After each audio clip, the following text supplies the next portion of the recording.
How is it right now not getting on stage? Are you one of those comics who like needs to be on stage to live, or are you just like, Yeah, I mean, I'm losing it, man, but I'm accepting it and I'm trying to make the podcast as funny as possible. Yeah. I think I do a good enough job like trying to make that funny. Mm-hmm. That podcast that I put out every Sunday would be where I get my material for the stage. Right. So I would take an idea from that, go on stage in the original room of the Comedy Store at 11:30 or 12 at night, and really try to work that out and try to make that into something that was really funny. And then you would see that, you know, in Nashville and Chicago, wherever I was, in DC, wherever I was on tour.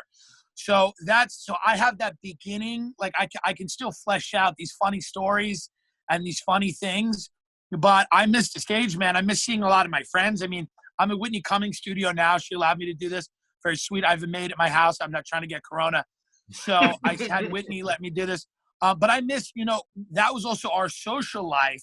Tuesday, Wednesday night at the Comedy Store, you would see D'Elia, Rogan, Kreischer, Theo, you know, Segura, all these people, you know, Joey Coca Diaz, like all these people that, you know, are your friends and your colleagues, and it would be a cool place to hang out. And now it's like, we can't really do that as much. So is there like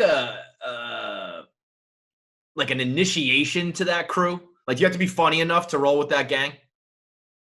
I think you just got to be funny. I mean, you know, I don't think there's not an initiate. Like I am the poorest of everyone, like by millions and millions of dollars.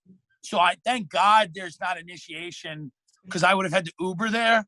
But, you know, they respect if you're funny. And I think if you're doing your own fucking thing, like if you're just not waiting around for opportunities, if you're trying to go out and make your own opportunities. That's why all of those guys love Andrew Schultz, even though he lives in New York, because like Andrew's doing his own fucking thing. He's built a little empire and just creating his own opportunities. So like, that's the ethos here, is kind of like, you know, do your own shit. I make a lot of those videos. I put out a bunch of content on the podcast. Like, so that's what it is. I think it's just, we all respect each other because we're all just hustling, working, all that bullshit. What about the people who are out here hustling, doing virtual stand-up shows? I mean, I've suggested that they be arrested. Exterminated? I was like, I think you're going to go timid with this take here. No. It doesn't work. This is what I want these people to understand. It's not, dude, if that was all there was for the rest of the time, I would bow out and be like, fuck it. I had a great run. I entertained a lot of people. Stand-up comedy has to be in a fucking room with live human beings. I don't care if they're socially distanced or there's 20% of them or whatever.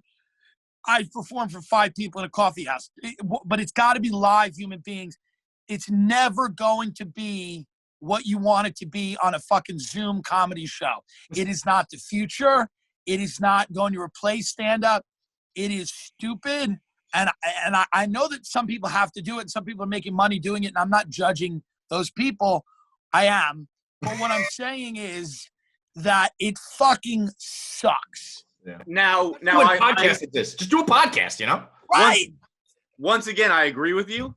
But what's your level of concern that like you're going to be a cold takes exposed in 10 years, like the newspapers who are like, you got to be in the room to talk about sports. You got to interview guys.